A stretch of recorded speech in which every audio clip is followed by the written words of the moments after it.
We are in the day and age of digital cameras. Crazy megapixels, super sharp, super fast. You can shoot for hours if you wanted. We're able to film the most amazing things now with digital cameras. It gives you an amazing opportunity to go to crazy places, shoot for a long time. There's something about film that has so much nostalgia, so much depth to it than digital does. And for example, I saw Project Hail Mary over this past week, and I just have to say the colors are absolutely amazing. Now I won't get too nerdy into how they made it film, shot in digital, but made it film, put it back to digital. That's a whole thing on its own. But anyway, nonetheless, the look that this movie carried was so gorgeous.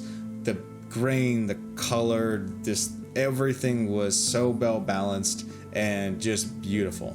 And there are just thousands of other movies I can mention where they were shot in film and just they have this iconic, beautiful look that we all know and love. So the question is, how do we get that as content creators with our digital cameras?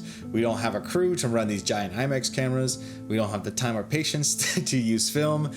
How do we emulate film with digital cameras? So I'll spare you the suspense no longer. Amazing tool that I've been using to add this film look is Dehancer. Now, full disclaimer, they did reach out to me and offer me a free trial, but granted, I have been a big fan of them for a long time. Just the software and the looks you're able to get from it are fantastic. And also, they're nice enough to offer all of you who are watching a 10% off discount code to their software. It works with all the popular editing softwares, DaVinci, Final Cut Premiere. They have many different products to choose from. I'm using the Dehancer Pro that offers the most features. But like I said, there's so many different options you can choose from. There's even an iOS and desktop options as well. But anyway, let's dive in. I will show you how I use Dehancer to color grade my footage and the process that I use to get a consistent look across all my footage and all my projects. Alright, so jumping in here, we have this beautiful shot that I took out in Nevada while we were elk hunting. Just beautiful morning, this beautiful snow-capped ridgeline. Fantastic. Anyway, we're jumping over here now to I have the effects tab here. I'm on the Dehancer node, and I'll do a quick just disable, and then you can kind of see what we were working with before. I had this in my node tree. There's no right or wrong with this node tree. This is just how I run, how I'm comfortable. I start off my CST in and out. I have exposure, white balance, my primaries, some HLSL sliders in here. I have some tone curves in here. Emulation, we'll get to that later. And then we have here at the end Dehancer. And so I just want to show you how I get this look within the Dehancer settings. So starting off input, I just have Rec 709. Now you can use Dehancer to convert your footage from log format, but this is just how I do it. There's no other reason. I kind of use Dehancer almost as more of a finishing LUT to put my final look together. It's just my way of doing it. No other reason. Alright, so going down these settings, we're starting off with the film profile. I love the Kodak Vision 3 50D. I love the blues that this film profile offers. I'll also enable and disable this, and you can already see just the beautiful colors that this offers. Just these blues are rich and deep, just the browns as well. But yeah, so this slider here, you can kind of control the variation of the film profile. I'm going to stick around. Where did I have it for? Right there, 450. Just a beautiful contrast. So going down here is the film developer. This is where you can boost contrast. This is where you can do the gamma. Just what I'm doing with this look, I am dropping this gamma correction down. What did I do here? I think I brought the contrast boost up just a little bit to like 11. Color separation all the way, and then color boost ever so slightly. I brought it up about to 30 just to give it a little bit of pop. I had there at 33.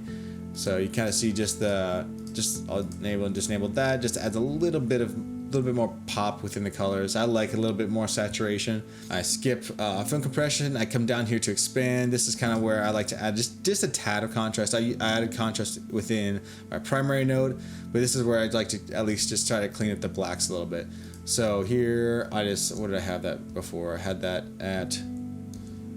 just around 54 or 55. It just crushes those shadows just a little bit more. This is where you can also control your highlights and all that. That's all I really do in here, just very subtle. So jumping down here to the print profiles, I like the Kodak Endura glossy paper look. View before and after this, just adds a beautiful contrast, just brings it all together. Huge big fan. Next down is kind of where you can control colors a bit more. This is where you can control your shadow tones, your mid-tones. This is where you can really add more of a look with color into your frame. You can change the colors that your mid-tones are giving off. Same with your highlights. And then shadows, I'm gonna bring these up a little bit more, add some bit more warmth to the shadows, or you can really crush them, add a lot of blue, or you can but I'm bringing them up a little bit more, just give it a beautiful balance between these shadows and these blue highlights. You also have this up here where you can really start split toning. I don't touch too much of this. I have split toning over here in my curves on a different node, but like I said, you can do the same thing within this. Jumping down here, this is where it really starts getting fun. This is where you really start emulating film, is with film grain. I love film grain. It adds so much life to an image, even in the blacks and the shadows and the highlights. There is still movement going on the frame, even if it's a full static shot. It's almost as if the frame itself is alive. But anyway, I can get all nerdy and go crazy about it. But the film grain profile I use is the 65mm ISO 50. I love just the fine grain that this offers, and I'll kind of zoom in here. This is still this was a dark morning, so there was some natural grain. But I'll do before and after. You can really see the grain pop, and I don't like it too much. It's kind of crazy. I just love a very subtle, beautiful grain. That's just how I like to do my look. So I usually just bring it down to like a 7 and leave it there. Just kind of the perfect amount of film grain. So the next one down is halation. This is another one of those key features that adds that film look. I'm just going to jump over to this next clip to kind of show you as an example this beautiful red glow around these edges, around these highlights.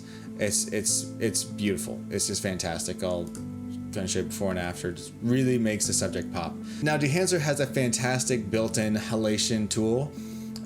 Personally, I love the one that's built into DaVinci. I feel like I really can fine-tune it to my liking. So nothing against Dehancer in that area, still fantastic, just more of a personal preference for me. After that, your bloom, film damage, all of these I don't really touch. I just kind of leave those turned off.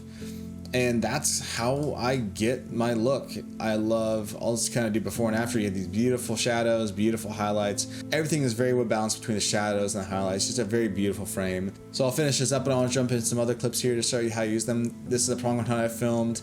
But yes, I'm using the same settings in Dehancer that I was in the other clips. I'm just adjusting the white balance and primaries and some other nodes here. But I wanted to go for these, still keep these very deep blues, but also still carry that warm desert feel. So this turned out to be a very, very beautifully balanced image. So here's another shot from that hunt, and spoilers, it was successful. But yes, I'll do before and after here of Dehancer. You can really see how it blends these colors so beautifully. Still keeps it very rich and offers you that very film look feel. But anyway, that's a basic breakdown of how I use Dehancer to get my look. It is very easy, very intuitive. There's so many different options. There's so much variety you can choose from just within Dehancer, all their profiles that they have. You can really use it from anything from weddings to cars to product shoots. There's endless options to use to get that film look that you want.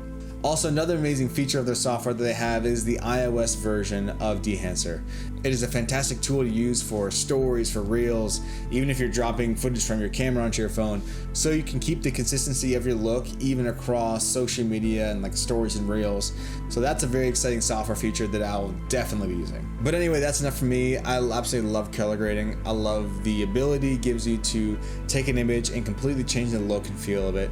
It is so much fun. And if you want to get better at color grading, I would just say reps.